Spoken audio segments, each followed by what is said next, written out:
За энэхүү видеогоор болохоор бүгдээрээ will, would хоёрын ялгаа, за тэгээ can, could хоёрын ялгааг үзнэ. За will болохоор future буюу ирээдүг ярихдаа ашиглана. I will help you to learn English гэх юм бол би танд англи хэл сурахад туслана гэсэн утгатай байна.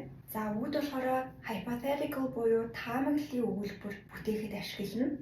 За жишээ нь if I had time I would study physics гэх юм бол хэрвээ надад цаг байсан бол би физик сурна гэсэн утгатай байна. Polite request гэдэг нь болохоор хэн нэгэн хүн ямар нэгэн зүйлийг хийхдээ хэр хүсэж байгааг нь асуухтаа ашиглана. За одоо жишээ нь would you help me with this гэх юм бол та надаа энэ дээр тусалж болох уу гэж асууж байгаа. Нэлийн тийм polite буюу ийдэг байдлаар асууж байгаа гэсэн үг. За одоо болохоор can, could хоёрын ялгааг үзье. Can гэдгээр болохоор би энийг чадна, тэрийг чадна, тэрийг чадна гэж хэлэхдээ ашиглана. Ability буюу чадвар гэсэн утгатай байгаа. I can dance гэх юм бол би бүжиглэж чадна.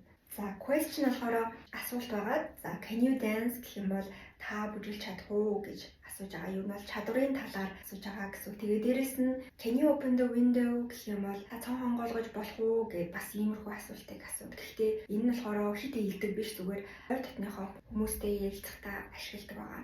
За could болохоор can гэдэг үгний өнгөрсөн цаг байгаа. I could dance when I was small гэх юм бол би жоохон бахта бүжиглэж чаддаг байсан. За тэгээд дээрэс нь polite request буюу энэ would гэдэгтэй адилхан бас ийдгээр ямар нэг юм асуухтаа ашигладаг. Гэхдээ ялгаа нь болохоор энэ willingness буюу тэр хүн хэр хүсэж байгааг нь асууж байгаа. Энэ болохоор илүү чадвар тал дээр нь голчлон асууж байгаа. За одоо жишээ нь could you help me with this report гэх юм бол та энэ тайлан дээр надад тусалж болох уу, боломж байна уу гэдэг тал дээр нь асууж байгаа.